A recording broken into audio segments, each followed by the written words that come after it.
வணக்கம். இன்னைக்கு நாம ஒரு ரொம்ப சுவாரஸ்யமான, ஆனா பல நேரங்கள்ல தப்பா புரிஞ்சுக்கப்பட்ட ஒரு விஷயத்த பத்தி தான் பார்க்க போறோம். அது என்னன்னா, பரலோக ராஜ்யம் அல்லது விண்ணரசு. இத பத்தி மூல குறிப்புகள்ல என்ன சொல்லியிருக்காங்க அப்படிங்கிறத ரொம்ப ஆழமாவும், அதே சமயம் ரொம்ப ரொம்ப எளிமையாவும் நாம அலச போறோம். வாங்க இந்த ஒரு சூப்பரான ஆன்மீக தேடலுக்குள்ள போகலாம். சரி, இப்ப நாம நேரடியா விஷயத்துக்குள்ளேயே போயிடலாம். உங்ககிட்ட பரலோக ராஜ்யம் சரியா எங்க இருக்கு அப்படின்னு கேட்டா, உடனே நீங்க என்ன சொல்லுவீங்க? நம்மள பல பேரு மேல வானத்தை தான் பார்ப்போம் இல்லையா? மேகங்களுக்கு பின்னாடி எங்கேயோ ஒரு பௌதிகமான இடம் இருக்குன்னு நம்ம நினைச்சிட்டு இருக்கோம்.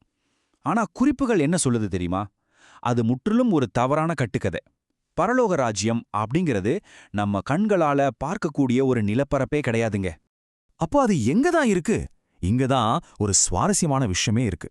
இந்த ராஜ்யத்தோட உண்மையான எல்லை எது தெரியுமா? அது நம்மளோட இருதயம்தான். ஆமாங்க, மன்னராகிய இயேசு கிறிஸ்து எங்க ஆட்சி செய்றாரோ அங்கதான் அவருடைய ராஜ்யம் இருக்கு. இது நம்ம கண்ணுக்கு தெரியற ஒரு அரசாங்கம் கிடையாது. நம்ம இருதயத்துக்குள்ள நடக்கிற ஒரு சுறுசுறுப்பான ஆவிக்குரிய ஆட்சி. இதை நம்ம கண்ணால பார்க்க முடியாது, ஆனா அதோட சட்டதிட்டங்களுக்கு நம்ம முழுமையா கீழ்ப்படியணும். இத புரிஞ்சிக்கிறதுக்கு ஒரு சூப்பரான உதாரணம் இருக்கு. அமெரிக்காவுல கிரீன் கார்டு வாங்குறத பத்தி கேள்விப்பட்டிருப்பீங்க இல்லையா? நீங்க அமெரிக்காவுக்கு போய் குடியுரிமை வாங்கிட்டீங்க அப்படிங்கிற ஒரே காரணத்துக்காக அங்க இருக்கிற எல்லா சலுகைகளும் உங்களுக்கு தானா வந்துருமா? கண்டிப்பா வராது. அந்த நாட்டோட சட்டத்திட்டங்கள் என்ன, என்னென்ன சலுகைகள் இருக்கு, அதை எப்படி விண்ணப்பிச்சு வாங்கணும்னு உங்களுக்கு தெரிஞ்சிருக்கணும். அதே மாதிரி தாங்க, பரலோக ராஜ்யத்துக்குள்ள நுழையிறது மட்டும் பத்தாது.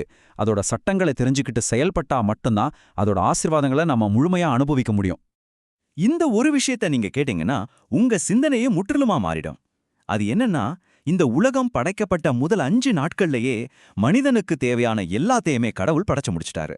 அதாவது மனிதனை படைக்கிறதுக்கு முன்னாடியே அவனுக்கான அத்தனை தேவைகளும் பூர்த்தியாகிடுச்சு.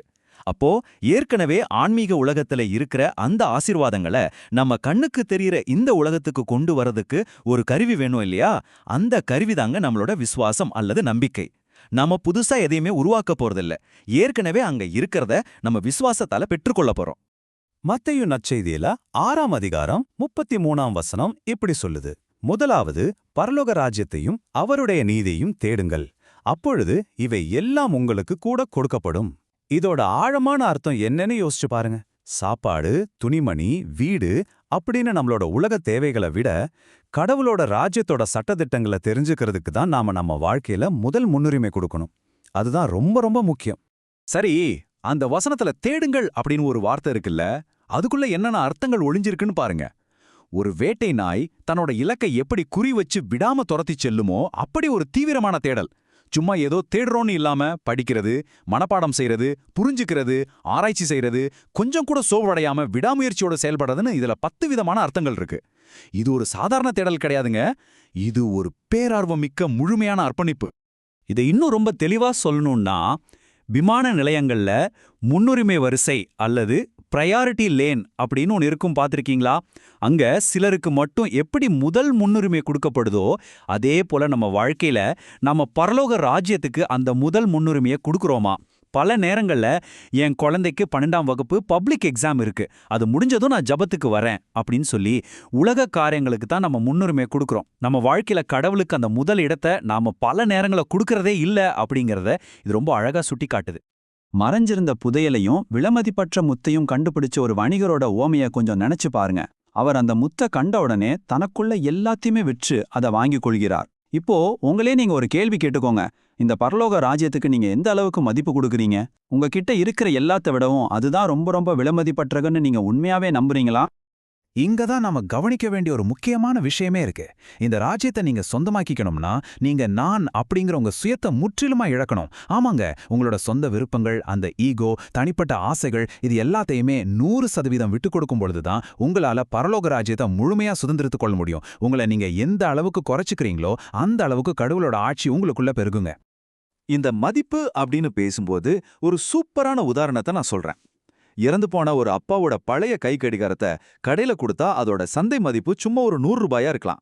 ஆனா அவரோட மகனுக்கு அது எவ்வளவு பெரிய பொக்கிஷம், அதுக்கு விலையை நிர்ணயிக்க முடியாது இல்லையா? அதே மாதிரி தாங்க பரலோக ராஜ்யத்தோட உண்மையான மதிப்பும் அளவிட முடியாதது. ஆனா மனதளவுல நீங்க அதுக்கு எந்த அளவுக்கு ஒரு உயர்ந்த மதிப்பை கொடுக்கறீங்க அப்படிங்கிறது தான் இங்க விஷயம். ஏசாயா 43ஆம் அதிகாரத்துல ஒரு தகவல் இருக்கு. அதை கேட்டா நீங்க உண்மையிலேயே மலைச்சு போயிடுவீங்க. அது என்னன்னா, கடவுளோட வார்த்தைக்கு கீழ்ப்படிந்து நடக்கிற ஒரே ஒரு மனிதனுக்காக ஒரு நாட்டையோ அல்லது ஒரு முழு மக்கள் இனத்தையோ ஈடாக கொடுக்கறதுக்கு கடவுள் தயாரா இருக்காராம். அவரோட பார்வையில ஒரு மனிதன் அவ்வளோ விலைமதிப்பற்றவன்.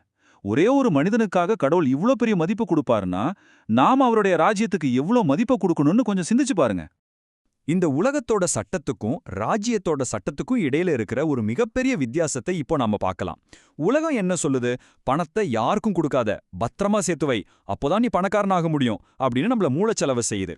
ஆனா ராஜ்யத்தோட சட்டம் அப்படியே நேர்மாறானது. அது என்ன சொல்லுதுன்னா, கொடுங்கள், உங்களுக்கு கொடுக்கப்படும். சேர்த்து வைக்கிறது பாதுகாப்பு இல்ல, மத்தங்களுக்கு கொடுக்கறது தான் உண்மையான பாதுகாப்பு அப்படிங்கறது இது ரொம்ப தெளிவா போதிக்குது. வாங்க இந்த கொடுக்கிற சட்டம் எப்படி படிப்படியா வளருதுன்னு பார்க்கலாம். பழைய ஏற்பாட்டுல உங்களோட வருமானத்துல 10ல ஒரு பங்க, அதாவது 10% கொடுக்க சொன்னாங்க. அப்படியே புதிய ஏற்பாட்டோட தொடக்கத்துக்கு வந்தோம்னா திருமுழுக்கு யோவான் என்ன சொல்றாரு? 2 அங்கி வச்சிருக்கிறவங்க இல்லாதவங்களுக்கு 1 கொடுங்க அப்படின்றாரு, அதாவது 50%.